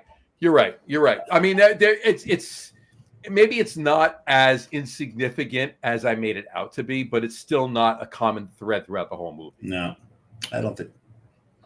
But not to mention, both movies are in California. But the fact of the matter is, Die Hard is in a building with Christmas decorations, so it can be anywhere, right? Whereas Lethal Weapon, most of the scenes are outside. And they're in swimming pools, and they're going up the hills, and it's sunny and everything else. So it doesn't even seem like Christmas. Granted, it seems like Christmas to people who live in California because that is to them Christmas, but not to any of us. So anybody listening to this on the California Let's Talk Craft Beer group in California, I apologize. That's your Christmas. Have at it. But it's not to me. That's what I thought. I just looked it up, and it's what I thought it was. It was Jingle Bell Rock. Was it Jingle Bell? Yeah, it's Jingle Bell Rockets. Those are coming in. Yeah. And Rod says, I count it as one for me. Have at it. I don't discount what you're saying. And in fact, to be quite honest with you, after this conversation, I probably will from now on. Yeah. Or at least watch it. At least think about it or whatever. Yeah, exactly. You know what I love about those movies too? Any channel, whether it's the Sundance Channel or any of the other cable channels that actually put them on, they do a marathon. They put on Lethal Weapon 1, 2, 3, 4. So I watch 1, I watch 2, I do some things while 3 is on, and then I go back and I watch 4. But so my favorites would be 1, 2, 4, 3. That would be my favorite of the Lethal Weapons. And do you know they're actually making another one? They're making a Lethal Weapon 5. Interesting. These guys are ancient. Favorite line from the first Lethal Weapon? Favorite lines? I'm getting too old for this shit. That's the number one line, right? That's the number one line. My favorite actually is, what are you doing? Trying to see if I'm standing on plastic. Hey, what are you doing? Trying to see if I'm standing on plastic. Yeah. That was good. But then it's all diplomatic community. That's Lethal Weapon 2, by the way. Is it 2? It's 2, yeah. Oh, it's 2. That's right. I liked 2 a lot. 2 was good. 2 was good. Yeah. Revoked. The thing, it's just been revoked. There you go. It does the neck crack. Exactly. And then they play. This was a good one. He says, "You want to jump? Let's jump. Come on, let's jump." That guy's crazy. Get him away from me. Oh God, he was awesome. That was an awesome scene. That was great. Oh man. He said, What about Small Soldiers? They were Christmas gifts like the Gremlins. That's true. Yeah, both of them. That's true. I consider them a Christmas movie. I do. I have. Definitely Gremlins. If I had to like list a bunch, eventually I would get to Small Soldiers. Gremlins definitely I would get to. It's a Christmas. It's not a Christmas movie. It's a movie at Christmas, like Die Hard, like Lethal Weapon. Yeah. Die Hard. I probably would have never, ever, ever said that Die Hard is a Christmas movie unless somebody asked me. Like, if nobody ever started that shit about Die Hard, I probably would have never considered it a Christmas movie. You're probably right. I agree. Like, if it was never spoken about, I probably would never consider a Christmas movie. Now, I actually have an ornament that we hang on our tree every year of John McClane crawling through the The ductwork. The ductwork. So, yeah. 100% Christmas movie. There you go. Just got to take a picture, the obligatory picture of my third beer here. Because John's on his third. I didn't take pictures. I didn't take pictures of mine. Am I failing? They're not selfies, so you can have at that. This is true. Hold on. Don't do it. Just say no. He's got to open the goddamn mouth of his catching fucking flies. All right. So, by the way, just so you're aware, happy. Did we do this before? Yeah. Yeah. It was Say No to Selfies Day. Yeah. Okay. Yeah, we done did that. We done did that. There you go. My third beer. I'll throw it up here. You gonna throw? Is it that bad? It's bad. I'm going to throw it up. No, it's not bad at all. I love it. I went old school. I always get a six. So you're second old school. No, I always get a six of these for Thanksgiving. Your first one was Hibernator. It's a tradition. I always get a six of these for Thanksgiving, and it's Sam Adams Winter Lager. Excuse me. There you go. That was your sympathy burp for Don? Yes. There you go. In Brotherhood. In Brotherhood. There you go. The Brotherhood Belch. And this is always a good beer. And I got a quick story about this. Back in the day of 381, back in the day of me, bar manager John. The day of the Guitars and the Sharks. Exactly. You had to have been there to know what I'm talking about. But regardless of that, I always had from once Oktoberfest kicked. I had a Sam Adams line, right? So it was whenever there wasn't a seasonal, Boston Lager was on it, but I had a Sam Adams line. So Oktoberfest usually went on. It's beginning of September, went on, and whenever cherry wheat in summer. I got one keg of cherry wheat in summer. That was it. I went back. I had one keg, and then I had a couple of summer because they didn't have a lot of cherry wheat. They had a shit ton of summer ale. So there's a reason for that. Yeah. But in any event, mid-October, late October, they ran out of Oktoberfest. So probably my last order in October, I got Winter Lager, and I usually tapped it right after that last keg of Oktoberfest ran out, which was usually right around Halloween, give or take a couple of days either way. Right. So you're saying you tapped that? I tapped that. Right. So I put Winter Lager on. Now, get this: 1 year. This is a specific year. I went through 6 half barrels of Winter Lager in 4 weeks. Damn. Okay. I went to order my 7. Now it's the end of the first week in December. Okay. So it's not too many days after right now. Okay. But years ago. Years ago. For our time traveler friends. Right. This is probably 2017. Okay.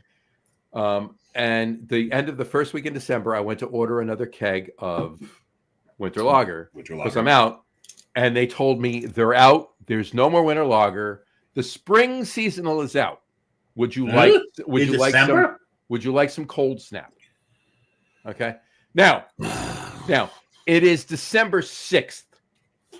It's fall, and their spring seasonal is available. Creep isn't the word for it. That's disgusting. This is a vault. This is a dash.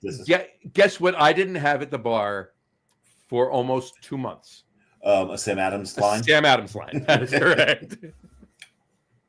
Ay caramba. Exactly. Winter Lager is a good beer. Speaking of, real quick, for those people looking at Joe Granite here who like their Modelo, who like their cervezas, looks like we're going to have some sanctions or more higher duties and taxes on products from Mexico. Looks that way. Yeah, you might want to stock up now before the prices triple. Yeah. Get your cases now. And it's the flavor's not going to change. Just get them now. Stick them in the closet. The liquor store downstairs here. The amount of cases of Modelo I see walking out of there on people's shoulders, I expect that to kind of diminish a little bit. I don't know if those apply. I may be wrong. I'm not even saying I don't know, so I'm not wrong by any means. But I don't know if it applies to. It's all imports. It's all imports, yeah. But how much is it going to change the price of Modelo to the point where the distribution, and my point is this, right? Because it has to come into the distributor before it goes out to the consumer. Yep. All right. So I don't, how much is it going to change the price from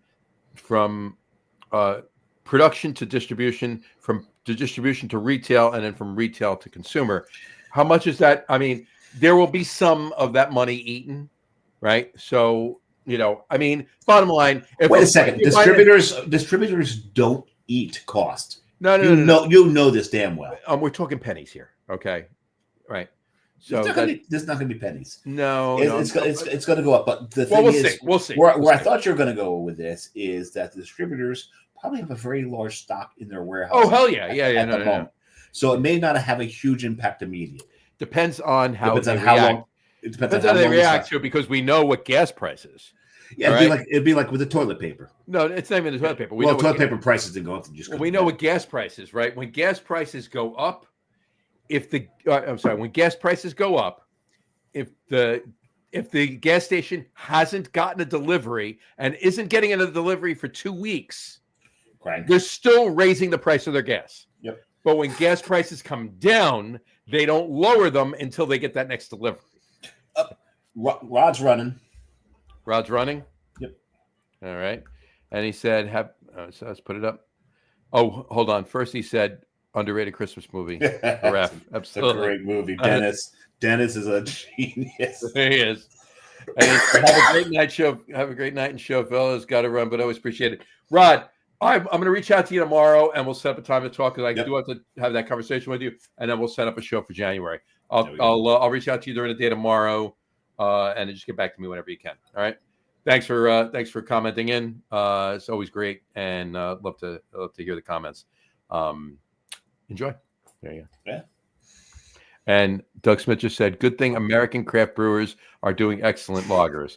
I only drink Modelo Negra on draft at a Mexican restaurant. It's a solid brand, but not one that I drink a lot of." You know what? Modelo Negra. I love it. I love Modelo Negra. It's actually it's a Vienna lager. It really is. I'm really quite curious as to why the font changed when he did MX. What do you mean? Well, look at it. When he puts in MX for Mexico, the font changes. That's called. He's on his phone. That's called an emoji. Is that what it's a? It doesn't look like an emoji. That's weird. Anyway, sorry. It's gonna be a little confused. Doing excellent Mexican lagers. Well, hey, one of my favorite Mexican American craft beer brewery brewed Mexican lagers is one of your favorite as well, Hacienda. Who does that? Bunker Brewing up in Maine. Oh yes, no, that's a good one. Yes, do like that one. That's good. Yeah, Hacienda is very good. So you're absolutely right, though. Modelo Negra is fantastic. It's very good. For what it is. There's much better Vienna lagers out there, trust me. But for that, if I'm in a Mexican restaurant and he says it's the Mexican flag, Dave. But when it comes across as an MX rather than the flag, so it's kind of weird. Well, that's because you don't have the emojis on your screen. Oh, you saw the emojis. I saw the emoji. Oh, I saw an MX in a different font rather than the Mexican flag. No, that's why you don't actually get the emoji. Put it back up again. Put it back up again. I'll take a picture of it and send it to you as to what it looks like when I see it. Just hold it up on the screen. Put it right up to that thing. Oh, I can do that. I think I can do that. Can I do that? Mm-hmm. That's a John thing. I don't know if I want to do a John thing. So, yeah. I believe you.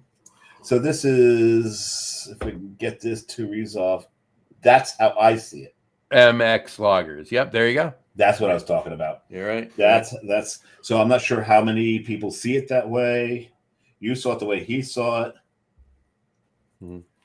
Any chance of anybody wants to look at that? It's just after 1 hour and 29 minutes. It's in there, but in any event, if I'm in a Mexican restaurant and they have Modelo Negra, I'm getting that. If they don't have Modelo Negra, I'm getting a margarita or Modelo Especial. I don't mind that. Or sangria. I'll get sangria too. I don't mind a Especial. Especial's okay. In a pinch, if I really, really want a beer, I'll have a Especial. You know, Joe's not wrong. Modelo. I mean, what's weird is that Modelo makes Corona, and Corona sucks. It does. Corona's and Corona Light's even worse because Corona Light has no flavor whatsoever. Right. Here's the thing. I equate it this way. Modelo Negra is just as Vienna Lager, but Modelo is because emojis are now banned. Modelo Especial. Most of his other emojis do come through though. That one didn't. I don't know why. Because you don't have that emoji. That's why. So it fills it in. There's on websites. Do I have to buy the emoji? Download them. They have to download. Sometimes they download automatically, but to your computer you don't have that emoji, so it comes up. Here's the thing. This is my point. There's a thing and a point. Okay. In websites, there's alt. Is your thing on point? There's alt text. They call it alt text. So if you don't see the picture, if your browser can't show you the image, that part I understand. That's what this is. So you can't see that emoji, so that MX pops up. MX. So for you, you said Mexican lagers, so you were able to figure out what it meant. It's the alt text. That's all that is. There we go. Anyway, but I don't even know where the hell I was going. Anyway, but no, Modelo Especial is Modelo Especial to Corona. For me, the analogy I use is like Michelob, which they don't make anymore, to Budweiser. All right, because Michelob, and while I can't stand AB or anything they do or their practices and so forth and so on, Michelob, the actual original Michelob, not Mich Ultra, that's garbage, it's water. Yeah. Michelob, which again hasn't been made in years, was actually a decent beer. Am I misremembering this? Michelob was they the ones that did the Bock? The Bock. Michelob was a Bock beer. Yeah. Michelob did a Bock. Regular Michelob wasn't a Bock beer. It was a lager. It was a lager. But Michelob did a Bock at one point, which was actually pretty damn good. Michelob Bock was really good. And it was actually more of a Bock than Shiner Bock. Oh hell yes! Shiner Bock's not a fucking Bock. Oh, yes. I've got to really make sure to not say that when I'm in Austin and San Antonio. Yeah, you don't want to do that. You don't want to get in trouble while I'm there. So, anyway, but to go back, the other thing I was going to say, I really wanted to get into a little bit more of the conversation with Don about celebration. It's me. Hey, you know what I mean? I want to talk about. You like celebration? A little bit. So, interesting. Yeah. And I mean, I've had celebration from the source down in Mills River and outside of Asheville, in North Carolina. Thank you. Yeah. Appreciate that. Anyway, fantastic beer. I love it. Geography is strong with this one. Thank you. Geography is strong with this one. I just wasn't thinking right. Anyway, all right. I think you think it's time for our top three. What do you think? Our what now? Our top three list. Oh, we have a new segment? Oh, that's the old segment. That's the old segment. No, we're not doing hot takes tonight. Oh. No. We'll do a hot. God. Now I want hot cakes again. Stop doing that. You want hot cakes again? We'll do a hot takes next week. I'm just kidding.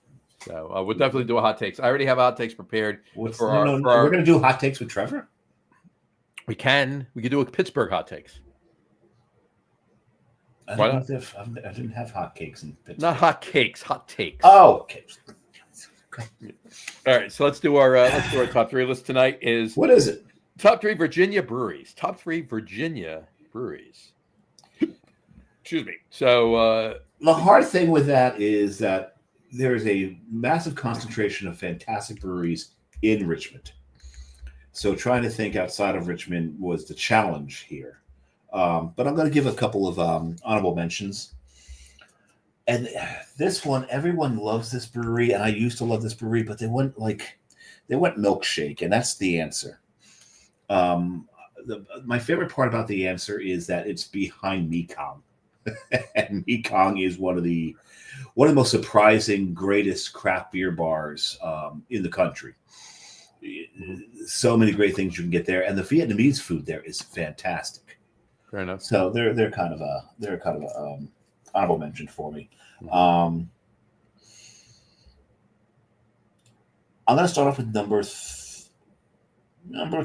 another honorable mention for me is Ardent. Ardent is right behind ZZQ. Yes, it is.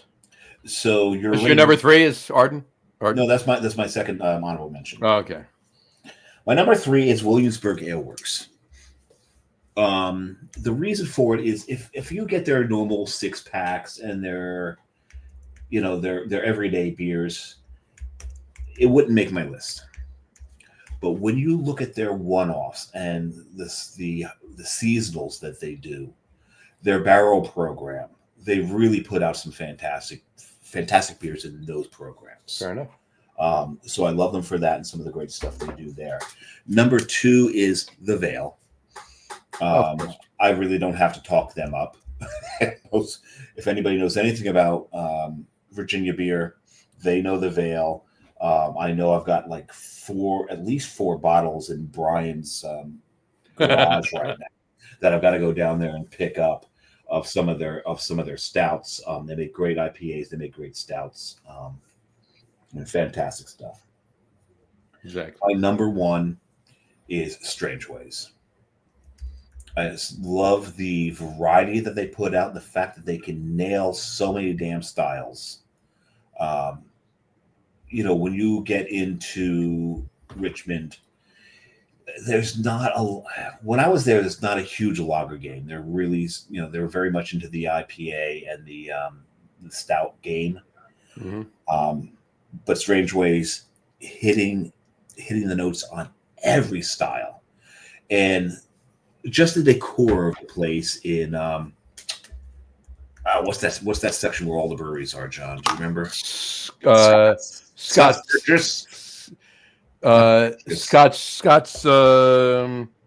not Scott's something, right? Oh, damn it. Because you asked me. That's why I'm not. Yeah. You'd probably remember it if I didn't have it's bring Scott's, it up. It's Scott's. It's Scott's district. Scott's something. Edition. Scott's Edition. There you go. Scott's Edition. But their tap room is just so quirky and so interestingly decorated. Yep. Really, really enjoyed drinking Strange Ways. That's got to be my number 1 brewery in Virginia. Well, there you go. Oh, I forgot about the one in Shenandoah. Did you? Woodstock. Another one. That's just an honorable mention. Woodstock. A third honorable mention. The thing about Woodstock Brewing is I've been to 3 different Woodstock brewings. Okay. There's the one in Virginia. There is the one up in the Catskills. Mm-hmm. And then there's one in New Hampshire. Don't ever go to the one in New Hampshire. No? No. The beer there is really not good. But the other 2, quite good. That'll work. Oh, Doug Smith told us Scott's Landing. No, it's Scott's Edition. Sorry. It is. You're right. I'll put his up in a minute. I'll put all of his comments up in a minute. Cool. And what was that again? I'm sorry. Woodstock. Mm-hmm. Woodstock. Like the little yellow bird from the Peanuts. Yep.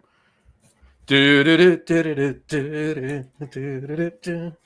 I like this guy. Yeah, exactly. That was my favorite. Anyway, okay. Those were the twins. Exactly. So, all right. My honorable mention is Triple Crossing. Never got the Triple Crossing. Never had any of their stuff. Triple Crossing, 2 locations, one downtown, one off to the a ways to the north and right. North and right. No. South and oh, right. Yeah. South and right. Yeah, right. But and that the downtown location is the original location. I actually like that a little better. It's cooler. I always like the original spaces. Whatchamacallit. And then but they make decent beer. I do like what they do. My number 3 is going to be Aslan. I thought about Aslan, but the reason I left it off my list is I've been to 2 different Aslans. Mm-hmm. I've never been to one in Virginia. I've been to one. I've been to only 2 Aslans, one in Virginia and the one in Pittsburgh that they opened up. I've been to the one in Pittsburgh and the one in D.C. There you go. Well, not too far from Church Key, actually. And technically, the one in DC is right. I've actually been by there, never went in, never had a beer there. Was there? It's a cool place to hang. It's very cool. Place. It's cool. Cool place to hang. I wanted to get to Church Key. If I'm near Church Key, I'm going to Church Key. That's what. I pre-game Church Key at Aslan. Right, but in any event, Aslan they put out really good, solid. They really do. Yeah. My number 2, Rich Brow. I didn't make it to Rich Brow. I haven't had anything by them. Amazing and that's my beer. loss. They have really good. They did a bourbon barrel aged vanilla stout, and we brought that we brought that back, and not me and Jess, me and Matt and right. Jim. We brought that back on your trip to CBC. On the way to CBC, but they make a lot of really good beer. A small place. Downtown, it's actually diagonally across the street and down the block from the Edgar Allan Poe Museum in Richmond, which is now closed on account of rabies. On account of what? Rabies. Rabies? Is it really? There was an urban legend that he died of rabies. Oh, I got you. And closed on account of rabies is the title of that CD I told you about that has all. Oh, right, yeah. I know what you mean now. Okay, I got you. But and my number 1 is Vossen. And the thing is, there's a comment that Doug Smith made, and I may have put the Veil in there just to be popular, but he's right. I think the Veil is one of the most overrated breweries in Scott's Edition. Mm-hmm. I enjoyed Vossen more, actually, so I probably should have swapped those out. Yeah. I'm glad you didn't, because it's my number 1. Yeah, I had a mushroom quad. All right, and it was fantastic, and I've been to Richmond a few times. I've been to Vossen a few times. I've been the last time I was there with Matt, and I've had the mushroom quad a couple times. When Matt was there, for him to rave over and over again for weeks about this mushroom quad, it was good. That's and to rave about anything that's vaguely Belgian. Or mushroom related. Yes. Yeah, exactly. So, yeah, Boston's putting out some really good stuff. And the space is really cool, too. Space is really cool. In Scott's Edition. About 4 blocks away from the Veil. Yep. And about 6 blocks away from Strange Ways and about 4 blocks away from ZZQ. Arden. 5 blocks away from Arden. Yeah. And then you got something Star. What's the, that's like. Oh, yeah, what is that? What's the name of that one? Yeah, I didn't go, actually. No, there was no reason to, really. Because I've had their beer. It's all right. Oh God, I can't remember the name of that brewery now. They're actually out by Star Hill. That's it, Star Hill. They're actually out by the Virginia, where Virginia Tech is, Lynchburg. They're out. All right. Oh, Star Hill. Star Hill. I just said Star Hill. Oh, you did. Were you not paying attention? I was reading Doug Smith's comments. Oh, okay. You know who used to be a rep in New Jersey for Star Hill, and not a sales rep, an event rep, poured at events and did tastings and poured at events and everything else? I think I know who you're talking about, but tell me. Gene Lynch. Really? Yep. Very nice. Mm-hmm. Did not know that. Yes, he was. In any event, I'm going to catch up on about 13 Doug Smith comments here. He said, going back to the first one, he says, I'm plowing through the celebration. How long will the drippings be available? It's probably gone, I would say already, because they don't have that much of it. My guess is it's usually gone. From what I hear, it's usually gone less than a week. Yeah. And Don was there 2 weeks ago. It's gone already. It's got to be gone. It's gone already. Northern Virginia has better breweries than Richmond. Name them. Yeah, name them, please. I know Aslan's up there. That's one of them. Mm-hmm. But there's some really good liquid in Richmond. And I think look, I I do like Ardent. I do like Strange Ways. I do like a couple of beers that I've had from the Veil. I have others I've had where nothing wrong with them. They're good, but they're not as hyped as the rest of the beers at the Yeah, Veil I like the Veil stouts for the most part. Stouts are fantastic. Yeah. But Triple Crossing, Aslan, Aslan's in North Virginia, but Triple Crossing, Rich Brow, and Vasson and Vasson's the only one that I listed in Scott's edition. Are brewing fantastic liquid, I think. And that's not to say that you're not right, Doug. Please tell me who they are, because I want to go. Yeah, we'll get there. Exactly. And that's when he said the Veil is most overrated brewery in Virginia. We talked about that. Scott's Landing. They're still good, but they are Edition, correct. Scott's Edition, correct, John. There you go. Then he said Sweetwater Tavern is beer for beer. Is beer for beer the best in Virginia? Ocelot is fantastic. Commonwealth from Virginia Beach is great as well. Have you gone to Doug? Have you gone to the New Realm location? Ocelot sounds familiar to me. Ocelot? No, I've had Ocelot before. You've had Ocelot before, definitely. I'm almost positive I've had Ocelot. Have you gone to the New Realm location that Mitch opened up in Virginia Beach? I'm curious. And he said Star Hill is very good. Star Hill is always very good. It's always very good. I love Star Hill 15 years ago. It's fantastic. When we were getting Star Hill in New Jersey, they pulled out probably at least 9 years now, 10 years that they're out of Jersey. I actually had a Star Hill night at 381 once, probably about 13 years ago, 14 years ago. Oh, I had an Ocelot at Mekon. There you go.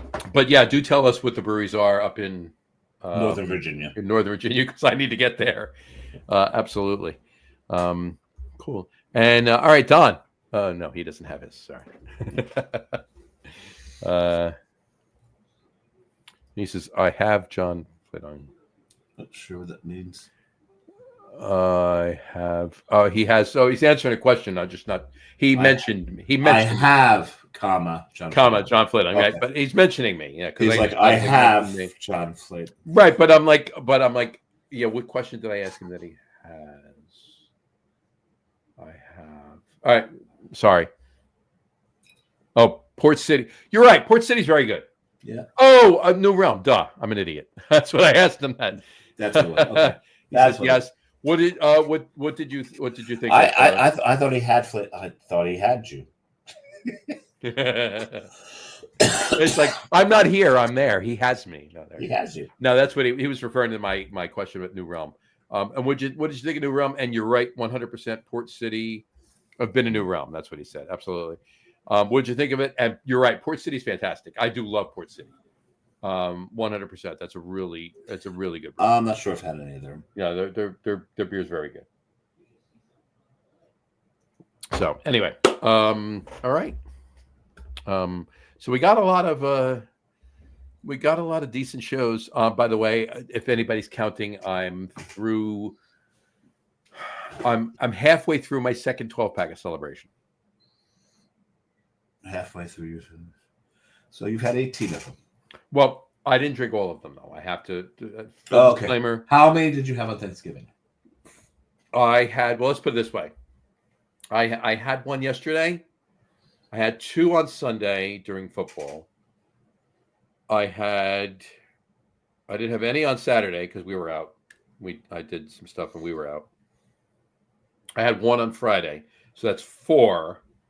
And I'm legitimately 18 beers in, so that's 4. That leaves 14, and 4 of them were not drank by me on Thanksgiving. So you had 10 on Thanksgiving. So I had 10 on 5 of them were not drank by me. So 9 on Thanksgiving. 9. I had 9 on Thanksgiving. We're both breaking rules here by doing math. I know. I had 9 on Thanksgiving. I had 9 of them on Thanksgiving. Okay. It might have been 8 on Thanksgiving and 2 on Friday. I can't quite remember, but if you keep talking. That makes sense. I've got to open my bourbon cream. That makes sense. No, don't do that. We got cocktail show tomorrow. So. No, just bourbon cream. I love my bourbon cream. There you go. Anyway, all right, we got a lot of good shows coming up. Oh, but tomorrow, if you want to see some of the greatest cocktails that the 3 of us on Anna Chaser have ever created, tomorrow's the day. Yeah. They're all holiday inspired cocktails. And we're each doing two cocktails. And we haven't decided yet whether we're actually going to pair a beer or not, because we're doing 2 cocktails. Well, because usually I got to go into work the day after. I'd rather not pair a beer at all. But if we're going to, I'd only rather do one. Well, yeah, I would. Well, I have one that I can pair with both cocktails, but I don't know how good it's going to go with either. So I would be fine not pairing the beer. Okay, we got to talk Tom into not doing a pairing. He didn't come back on it, so we'll see. He didn't answer. Went back and forth with that thing, but didn't answer. We'll get to it afterwards. But Doug just said, "Have you guys been to Sweetwater Tavern? 3 locations, multiple GBF medals since '96." I have not. I have not been to Sweetwater Tavern. I don't spend a lot of time in Virginia. I don't either, but I've been there a bunch. I drive through. I stop when I drive through, but I stop when I drive through. Oh yeah, same. Richmond spent the night. I stopped because if you're gonna do Scott's Edition, you spend the goddamn night. Exactly. So anyway, I'll definitely have to put Sweetwater Tavern. I want to get to Port City. I do. I want to definitely get there, and I do want to get down to New Realm down in Virginia Beach. My daughter and son-in-law have been to New Realm. I know Mitch Steele, and I haven't been down there yet. I want to get down there, so. I do want to make a trip. I'm friends with him on Facebook, actually. Are you? So I told you that story, right? I can't say his name again, but we were doing this at the Steal This Beer podcast in Barcade in Jersey City. This is going back. I remember that. Yeah. 6 years, 7 years, something like that. And we were there, and Mitch was on the show with Mr. Carton and John. And afterwards we're hanging out, had a bunch of beers, and I'm leaving, and I call Jess and I tell her that, hey, I'm leaving now. You need me to stop for anything on the way home? I got to drive all the way back down to Belmar. It's going to take me an hour to get home, but if you need me to stop for anything, it's like 7:30. And I hang up with her, and I almost said his name. Mr. Carton said that he that he said, "What the hell are you doing?" I said, I just texted Jess. Call Jess. I'm going home. He says, "No, you're not." And I look at Mitch, and Mitch pulls out from behind his back a 5 or 6 or 7 year old bottle of Woot Stout, because Mitch used to brew at Stone, right. So he brewed the Woot Stout. So I'm like, I called Jess back. I was like, disregard what I said a minute ago. I'll call you when I actually am leaving. So. He said, Mitch Steele is a fantastic brewer. New Realm is so worth a visit. You'll love it. Absolutely. You have to get down there. Definitely get down there. Okay. On that note, with don't forget the shows we have coming up. On that note, that we will wrap the show. Oh yeah. So what's coming? So we got Trevor from next week. We have Coven Brewing. Yep. From Pittsburgh. The week after we have Marty Nakel. Yes. The beer judge extraordinaire, writer, and director of Legend, and director of the brand new American Craft Beer Hall of Fame. We got a lot to talk about.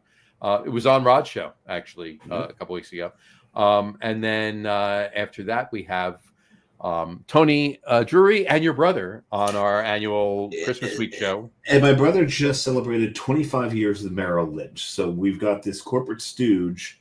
And my brother, no, I'm sorry. That's corporate stooge and a firefighter from Tolingua. Yeah, we've got 2 opposite ends of the spectrum, pretty much on the show on Christmas. This is going to be a fun show. And then the week after, and that show's a Monday because Tuesdays that week and the next week are Eves, Christmas Eve and New Year's Eve. So, and the following week, the Monday is our big beer show, our annual big beer show with Matt and Al Gattulo. So it's going to be. We're gonna finally get Gattulo drunk on a show. Well, I think that might actually happen. We came close last year, but I think we might actually do it this year. Well, because he usually begs off because he usually has to work the next day, but he's not gonna be working New Year's Eve. He's not gonna be working on New Year's Eve. So there. So we can get him tanked. I think that'll work. Yeah, there you go. Work. All right. On that note, we will wrap up the show for today. We want to thank everybody for watching. And for those of you just listening to the audio podcast, thank you for listening. Don't forget to visit our Me? website. Thank you. Yes, you. Don't forget to visit our website. Or the people out there. Everybody. Thank everybody for listening. Don't forget to visit our website, www.lageroom.com. That's LAGERROOM.com. And please remember, like us and follow us on all of our social media, Facebook, Twitter, Instagram, and of course, our YouTube channel. All of them are at The Lager Room. Remember, we go live with the video podcast on Facebook, YouTube, X, and Twitch every Tuesday night around 6:30 p.m. Eastern Time.